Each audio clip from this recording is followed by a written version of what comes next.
I won't take a long time to introduce someone who everybody knows, Steve Jones, who is giving the talk tonight on shorebirds in the grass, which will focus on the sandhills, the Nebraska Sandhills, and the shorebirds there that you wouldn't expect to see if they weren't at the ocean. So these are ocean birds in the middle of our prairie ocean, I guess you could call it.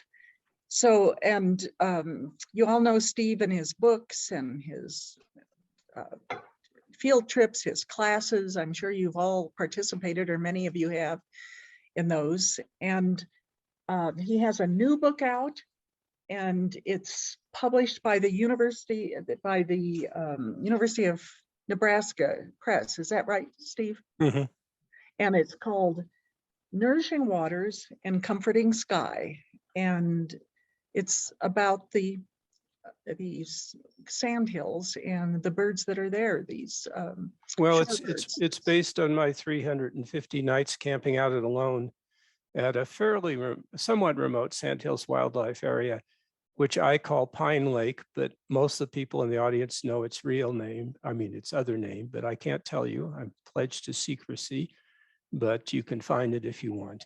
But it's just about experiences we have when we're completely alone with nature over a period of 35 years. And it includes my lap turkey and my white-tailed deer who comes up and breathes in my ear and things like that. And also the return of trumpeter swans to the sandhills. So it's mostly sort of personal stories about one wonderful, wonderful place where the world is staying the same. It's not changing at all. Well, Steve, why don't you take it away? Okay, thank you very much. I miss seeing you all, but I'm pretty Zoom challenged. I'm using Nancy's computer tonight, so I hope we can make it work. But it's great to be here in an Audubon meeting. And I'll enjoy hearing your comments and questions at the end.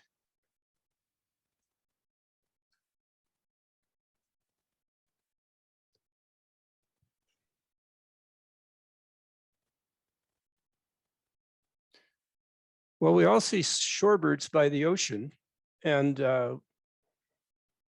we kind of assume that's their home. I'm blessed to be able to go with Nancy for a week in San Diego each Christmas time to visit her family. And there's a place there called Pacific Beach, and it's the best shorebird photography place I've ever seen. That was a willet, as you probably know. This is a dimwit, right? What do we really call it? Anyone know? Okay, I'll let it go. It was a whimbrel, actually. This is a marbled godwit. And these are these sandpipers at Pacific Beach. And when I grew up in California and would see all these birds by the ocean, I thought, well, this is their home. And it wasn't until quite a bit later that I learned that most of these shorebirds nest in grasslands or in tundra and taiga far to the north. So I'm going to talk tonight mostly about the ones who nest in the Nebraska Sandhills. And it's such a joy to see them in San Diego in December and then go up to the Sandhills in June and see them there with their young. These are the kind of habitats they like. This is Fort Pierre National Grassland in South Dakota. And here there are quite a few marbled godwits nesting. Des Lacs National Wildlife Refuge in North Dakota also has quite a few. Is that North or South Dakota, Ruth Carroll? In the Dakotas, it has quite a few godwits. North Dakota and upland sandpiper. And of course, here's my home away from home, Crescent Lake. And here you have a half dozen of these upland shorebirds nesting in the summer. This is one of the first curlews I saw. I was in the grouse blind at Crescent Lake waiting for the grouse, and this curlew just plopped down. This was in early April. So to think that this curlew had flown up probably from the Southern California coast and arrived, it was really a treat. And I think the thing about curlews that attracts us is their voices.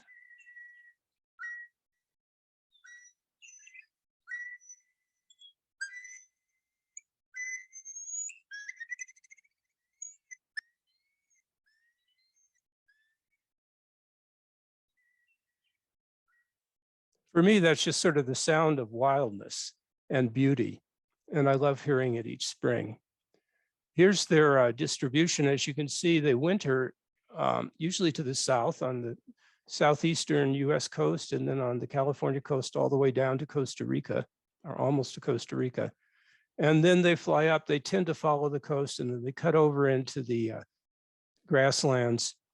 And also they were even in the desert areas, the desert shrublands. They love shortgrass prairies. They like a lot of bare ground where they can forage for insects. Their nests are pretty non-substantial, and because of that, they use distraction displays to keep predators away. And their distractions are among the most amazing ones I've ever heard of. Here's a curlew coming up that I ran into along Whitman Road, and I made the mistake of getting out of the car.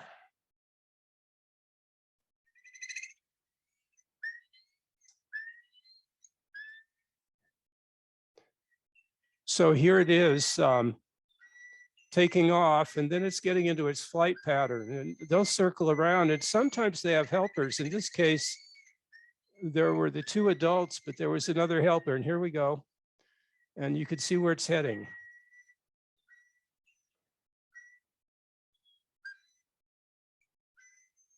And you can all actually feel the prop wash as they go by. I don't know how that works, but they'll go by within 3 or 4 feet of your head. So it's quite exciting.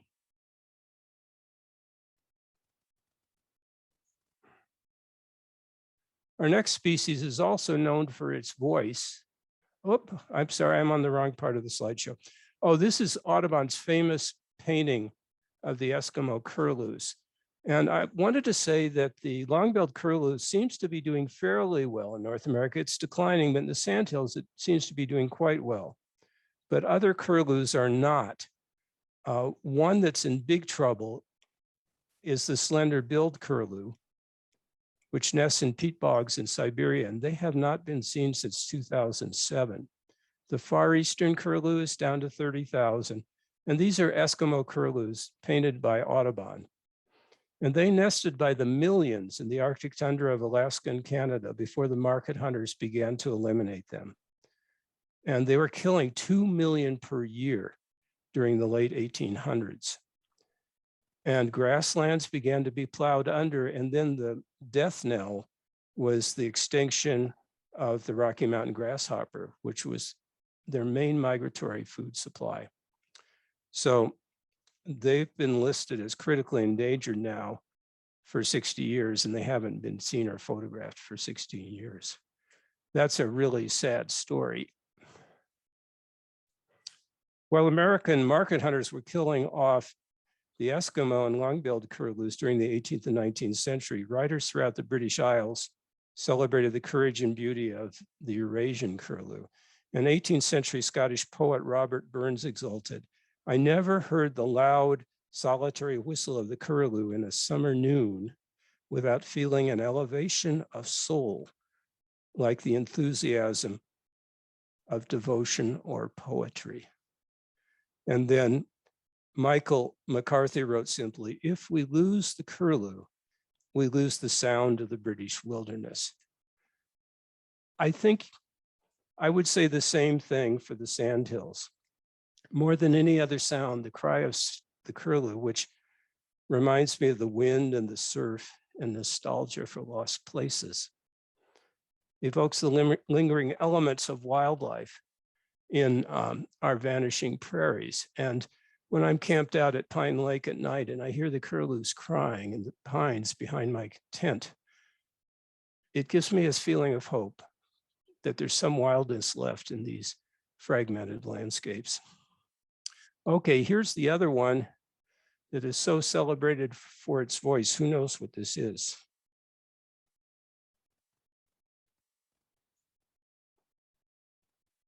I'm going to give you some more time because I'm searching for its voice.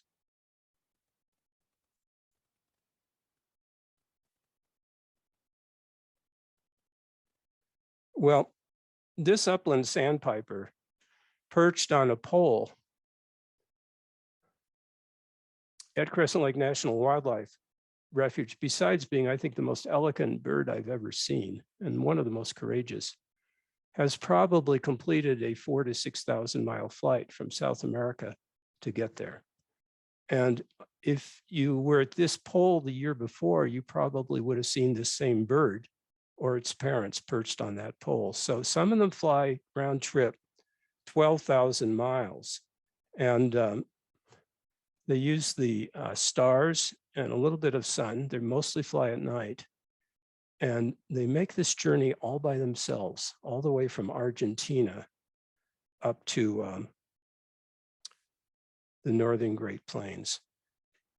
Now, here's an amazing description. This is written by none other than William Henry Hudson. You'd never guess it. In the 17th century. Here's what he said about that migration.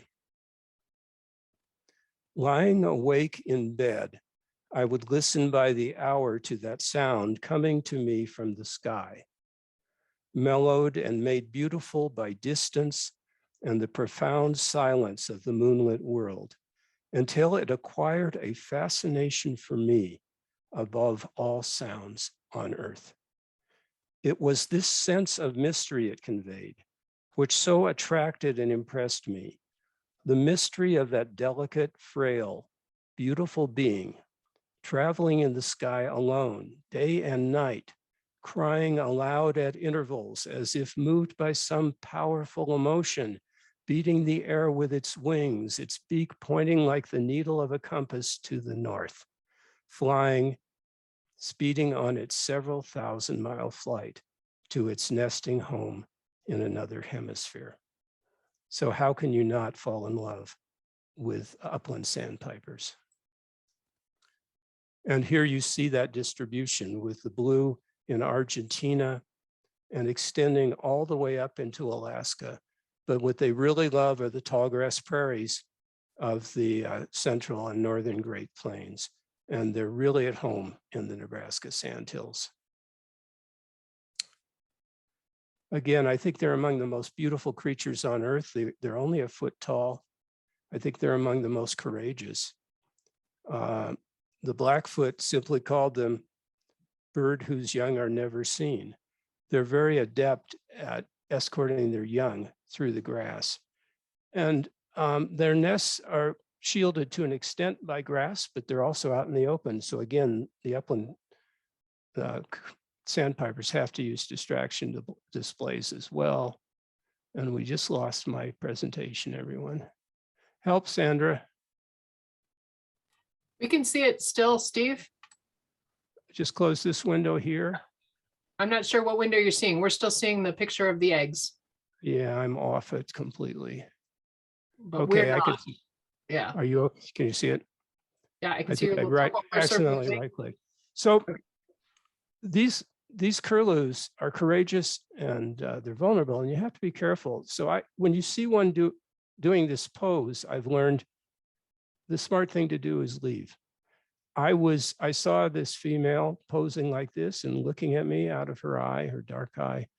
And I thought, well, I'll photograph her. And that was a mistake, because when I lowered the driver's side window of the car to photograph her, she flew in the window. And she was hovering about a foot from my face, screaming and screaming halfway in the window. And I just sort of reclined the front seat and raised the window. And I never saw the young. And again, they're amazing at hiding their young, but they're amazingly courageous at defending them. Excuse me. And I'd never played that song for you, so let me play it now.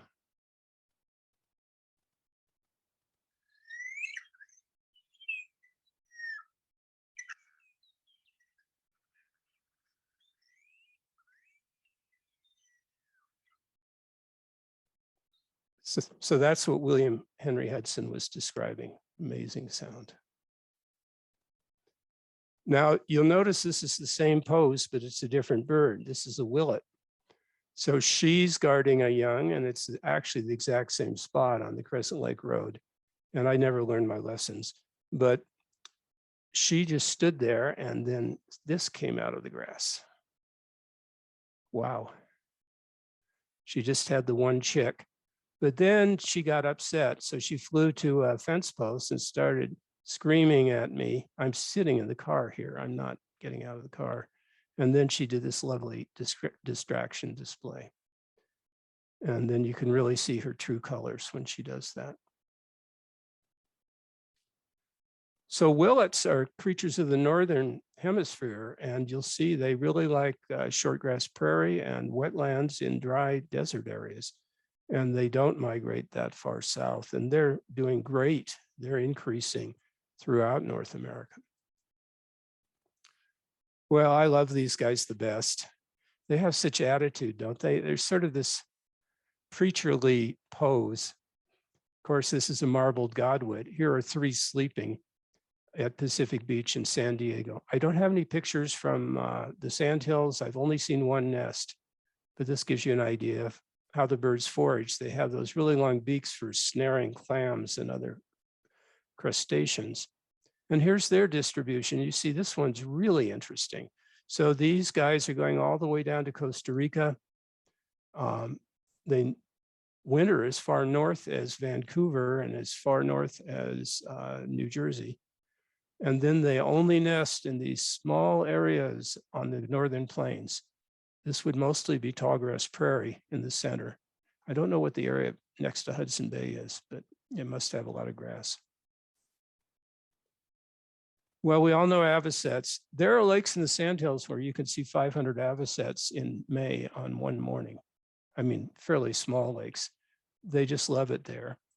And they do this lekking behavior, which I think is amazing. It takes a while to figure out who the female is. The female is the center of the lek, and the males gather around her. And watch this. Now you might be starting to get an idea who the female might be. And then in the next slide, you'll know for sure. So they're amazingly aggressive, and they'll also come after you. Here's an episode. Oh no, not quite yet. Okay, see the one on the right? What's she doing? Who can unmute and tell me? Boy, it's quiet. Deathly quiet out there. Am I connected, Sandra, or not? I'm not hearing. Probably, she's probably nesting. Okay, yeah, she's on her nesting territory, but what is she doing right now? John, you're close, but not quite right. Well, it's a distraction display. Avocets nest on bare ground. They nest on mud flats. So all she's doing is trying to get me to go over to where she is, so I won't go to her nest. And I only walked about 5 or 6 feet. I wasn't being too aggressive. And here's what happened. So this is I believe, the male, but he soon has lots of helpers. You'll have to make the noise yourself. I turned off my phone, but it's sort of a bleep, bleep, bleep, bleep, constant. And here they come. And so at one point I was surrounded by about 7 avocets, all within about 10 feet of me. They're amazingly courageous. Now here they are with the stilt I mentioned. This stilt just happened to get into their nesting territory. And sure enough, they take care of business in a hurry.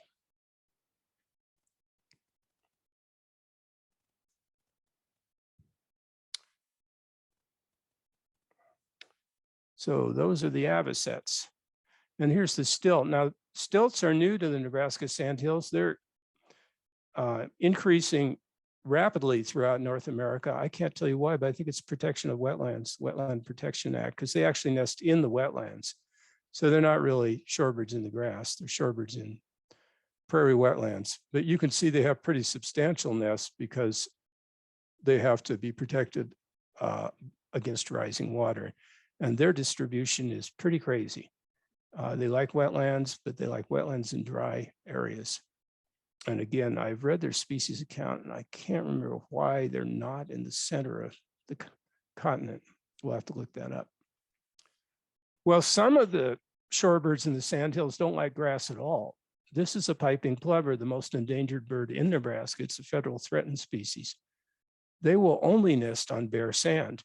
And this male is the only one I've seen. I was walking along the Crescent Lake Road and he followed me, staying between me and what I guessed was the nest in the sand. And the reason they're endangered is because of undergrazing. Range management has been so good in the Sandhills, and of course there are no bison left. Well, there are bison. There are tens of thousands of them on ranches and on nature conservancy preserves, but there aren't really wild roaming, free roaming bison. That the Sandhills is almost completely covered by grass now. Most of the sand blowouts are gone. There just aren't enough areas of bare sand to support piping plovers or Hayden's blowout penstemon, which is a federal threatened plant. So what the piping plovers are doing are actually nesting in sand quarries along the Platte River, and that's what's keeping them from becoming extinct. Okay, I think you all know this one. The Blackfoot, and I think Arapaho referred to this as the spindly-legged one. And you see how spindly its legs are. So mountain plovers have suffered from the same problem, which is undergrazing. They like bare ground and shortgrass prairie. We have less and less shortgrass prairie in Colorado because grazing practices have become so efficient with the Savory system of rotational grazing that our shortgrass prairies are becoming mixed grass prairies. The grass is getting longer and there's less bare ground. And our mountain plovers have taken to nesting in cultivated cropland because they like predominantly bare ground. That's where they find their food. And they're the most threatened of all our shorebird species in Colorado. And look at this range. This map almost defines shortgrass prairie and sagebrush uplands, which is where they nest. So again, they like the bare ground. They don't like the lush prairies at all.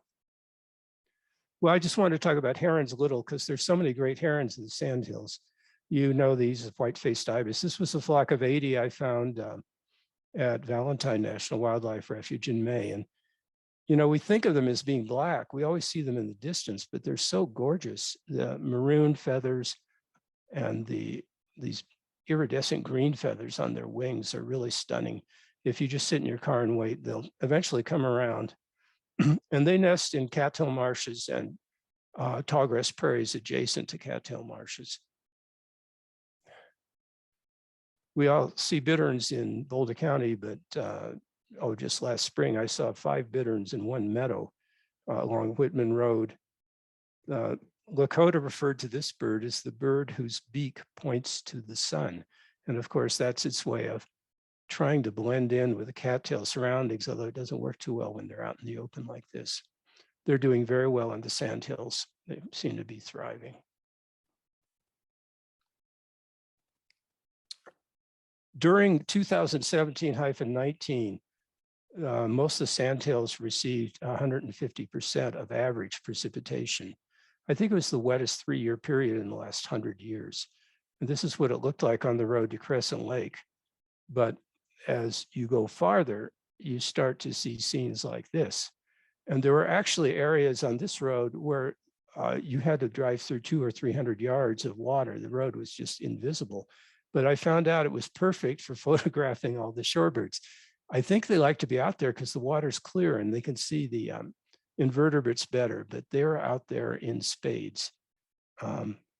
So here you see a willet in the foreground. There's a phalarope in the background, 2 phalaropes. And it was just a joy driving up and down these roads. Hardly anyone would drive them because they were afraid they were going to get stuck, but the water was only about 1 foot deep. And I came across this heron. I don't know if it's a male or female, let's call it she. And I parked, and this is, again, photographing out my window for a while. And then she flew up to the barbed wire fence beside the road, and she did this high wire act for about 3 or 4 minutes. And I think she was looking for frogs, but I was amazed that she could do this one leg at a time. And it looks like she's seen one here. So she's going to jettison herself off into the water. Just amazing. So here's some numbers. I'll be brief. You know, we've all heard that grassland birds are the most endangered guild. Whoops, I kind of blew it there. I went through those. I don't know if I can go back. Yeah, I think I can. I know how to do this. In North America. And you could see they're in real trouble. But notice on this list, there's only one of the birds I've mentioned in this talk, and that's the mountain plover. And again, that's a result of undergrazing and loss of native shortgrass prairies. Grassland birds are in trouble, but when you look at the upland sandpipers, they're doing better. As I mentioned, stilts have increased throughout North America for the past 40 years or so. Avocets may have increased. Upland sandpipers definitely have. And again, here's the mountain plover in real trouble, 75% decrease.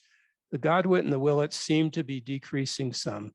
And I think the godwit is loss of tallgrass prairie. I'm not sure what the willet is because it's more of a generalist, but they're hanging in there. And if you look at the sandhills, there are no data showing decreases of any of these species. Mountain plovers don't occur in the sandhills, but of the others, there are some indications that some are increasing as management of the grasslands is improving. Okay, as you know, I like to finish up with a field trip. So here it is. There are going to be 25 species here. And if you want to get out a notebook or your iPhone and write them down, I'm giving away a copy of Nourishing Waters to whoever records the highest number of species. And we'll see how that goes. You can just send me an email with your list, and I'll report back to the whole group on who won the prize. So this is 6 minutes.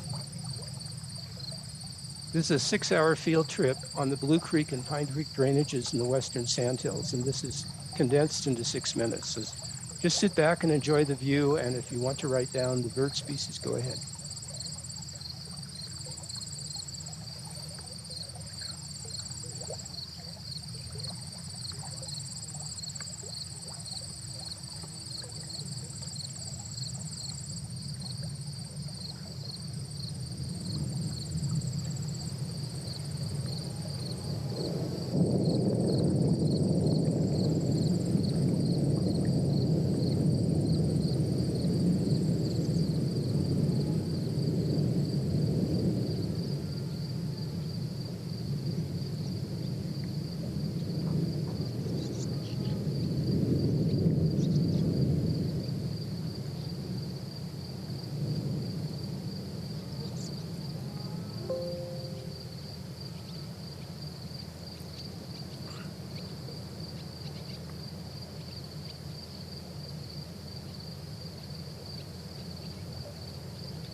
Oh, I meant to say you could include mammals and butterflies, anything that's an animal.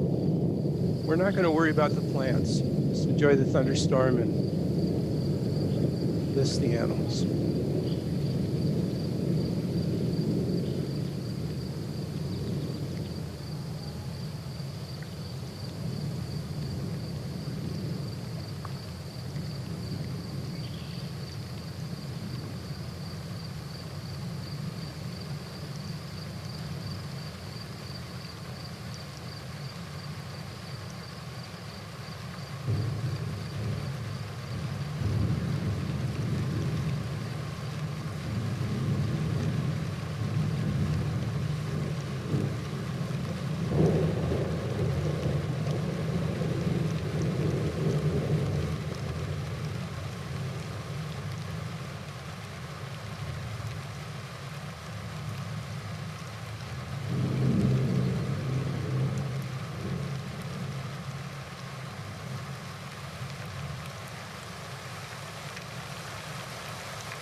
That was an awesome trip. Thanks.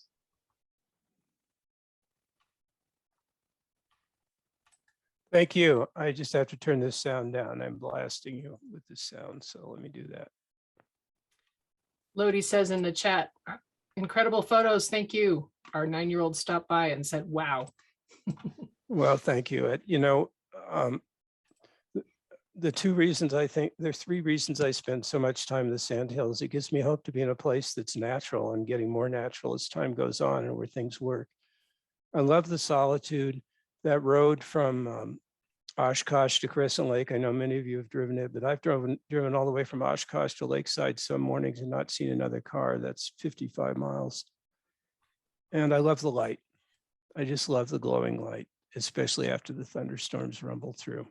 I'm sure many of you, maybe some of you would like to share experiences you've had up there. I know Dave and Elaine went there for the eclipse. Several of us went there for the eclipse, and that was pretty special. But I would answer any questions or accept any comments anyone has. Feel free to use the little hand under your reactions button on the Zoom screen, or just unmute and ask your question. Or put it in the chat. Lots of choices.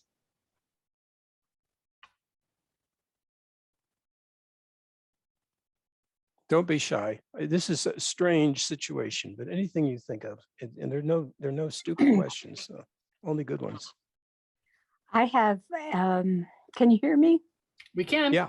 Okay. I was down in Monte Vista in the early summer, and there, I think we all know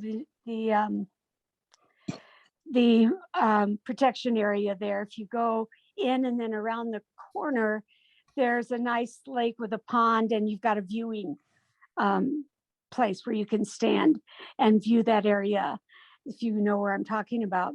There's a nice island, and there was an avocet mother with her baby. Oh, cool. And I was amazed at how upset she was at me. And they were on the island. I was standing by my car, and she was very loudly giving me hell for being there. So Great, yes, good for her. I did take a picture and then I left. But I was surprised, since we were so far away and not connected by land. That's great. Hey, I had a question here from Ramesh that just popped up, and he said, Steve, what do you mean by getting more natural? That's what I mean. The quality of the prairie up there is so much more better than it was 120 years ago when it was overgrazed. There are more native grasses, fewer non-natives. The quality of the wildlife is much more natural than it was then. There aren't that many invasive species, and you're getting a lot of native species coming back, like bald eagle, of course, and black-necked stilt and ospreys and so forth. In some ways, it's not as natural. There's more grass there than would have been 150 years ago because there aren't bison and to, really crunch it down. It's greener, but that's not the natural. And there are 2 areas where it's not as natural. And the number one, you all know that I preach this all the time. The number one threat to birds on the plains of Boulder County is trees. I think you all know that by now. And the tree invasion of the Sandhills is a problem, especially the eastern red cedars. And they are bringing some eastern species in. For example, at Smith Lake, where I'm doing my breeding bird survey, the Eurasian collared doves have arrived, and so have the, what's the flycatcher that's so noisy? Is the great crested? Anyway, eastern species are showing up. So the other big problem is stocking of non-native fish into, there are, in the Sandhills, there's thousands of lakes and ponds, and there are 80 species of fish in those lakes, but about 20 of them are non-natives, and one of those is the Asian carp. And trumpeter swans will not nest around lakes that have Asian carp in them because they just muddy the water and they screw up the native plant communities. So there are obviously problems, but on balance, I mean, I've been going up there since 1984, and the situation with the quality of the prairie is much better than it was, and the quality of the wildlife populations, the diversity is much better than it was then.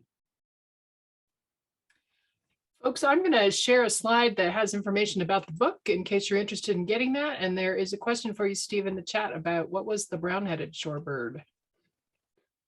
The brown-headed shorebird. Does anyone know where it was? She asks, was it a merganser? Did you have a merganser in there? Had a bright red eye. Oh, I had an eared grebe. Yeah, isn't that gorgeous?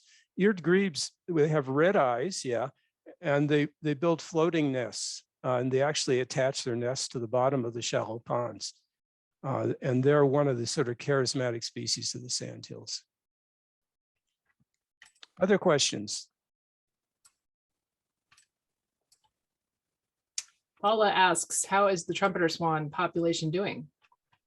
Well, that's another story, and I'd like to do that show for you sometime. But briefly, they were thought to be extinct from 1900 to 1919.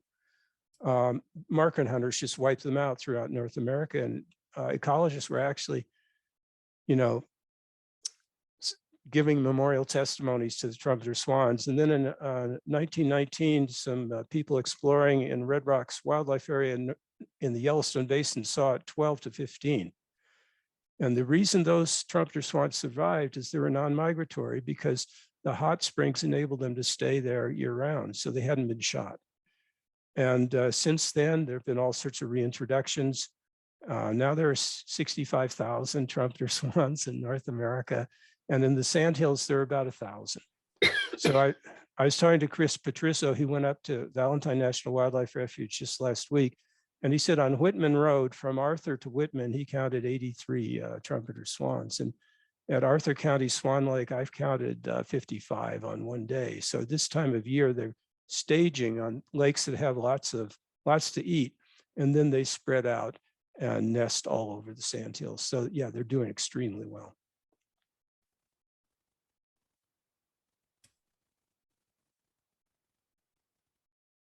There's a question in the chat. Can you talk more about the threat trees pose to birds in Boulder County? Well, Boulder County, the eastern half of Boulder County was grasslands. Even along Boulder Creek and St. Vrain Creek, there were not very many trees. All you have to do is read the early settler accounts or talk to Arapaho or Cheyenne elders, and they can tell you about this. And grassland birds do not do well with urban adapted predators, especially crows, great horned owls, red-tailed hawks, ravens, raccoons, that kind of thing. So the trees have created this sort of corridor to allow all these urban adapted predators to get into our grasslands. There was a recent study of burrowing owls in southern Canada, and they found that if burrowing owls find a prairie dog burrow that looks like a good place to lay their eggs, if they look around and they see a telephone pole or a tree within 75 meters, they'll just leave. They will not nest if they see a tree or a telephone pole. And we've lost lark bunting as a nesting species in Boulder County. It was our most abundant bird 150 years ago. We haven't had a nesting confirmation for several years. We've almost lost burrowing owl. You know that white-tailed jackrabbits, probably many of you know, was the first vertebrate species to go extinct in its habitat in Boulder County since the 19th century. We didn't lose any species in the 20th century, but jackrabbits are gone on the plains. There's still a few up in the tundra. So our grassland birds are getting hammered, and I think the badgers are not doing well.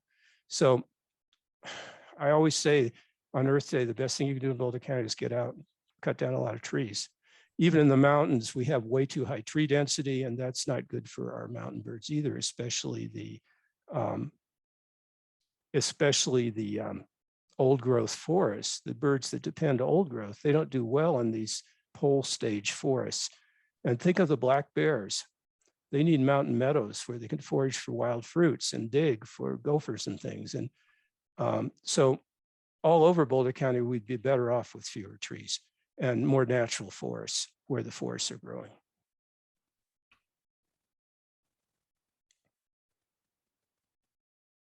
I'll say one more thing here, because we're so oppressed by these terrible things going on, particularly climate change and insect die-off. I think we're all very disturbed about that.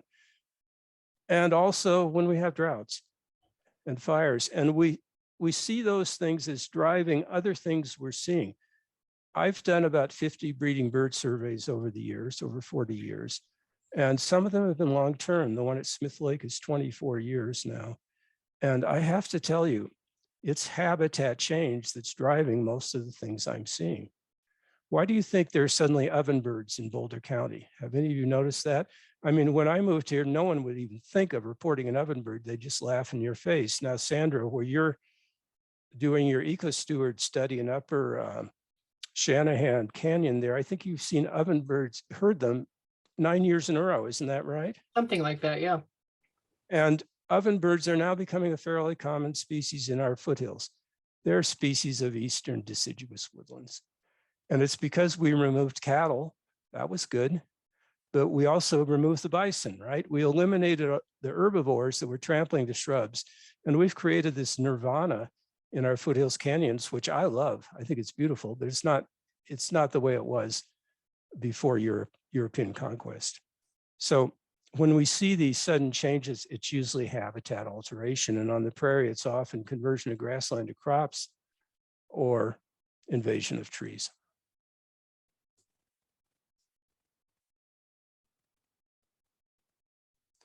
Should we do one more, Sandra?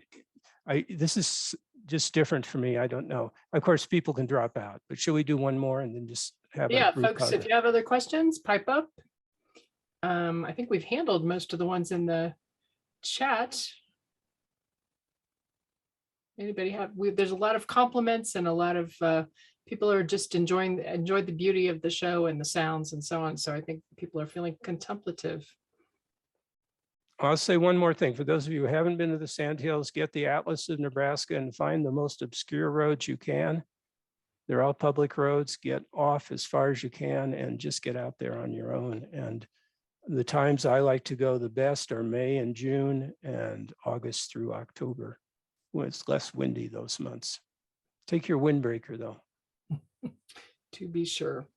Yep. Any last thoughts, folks? Thank you so much, Steve. It was beautiful. And I want to make sure everybody sees the information. You can order the book online at Nebraska Press. There's a nice discount if you order it from the press directly, so that might interest you. But you can also support your favorite local or non-local bookstore. Bookstores are important as are prairies. So thank you all. I've missed seeing so many of you. And Nancy and I have started entertaining friends on our front lawn any afternoon. If you're in South Boulder, give me a call. And we've been hanging out on the front lawn. So I hope you're all staying well. Sounds great. Lots of appreciation showing up in the chat here.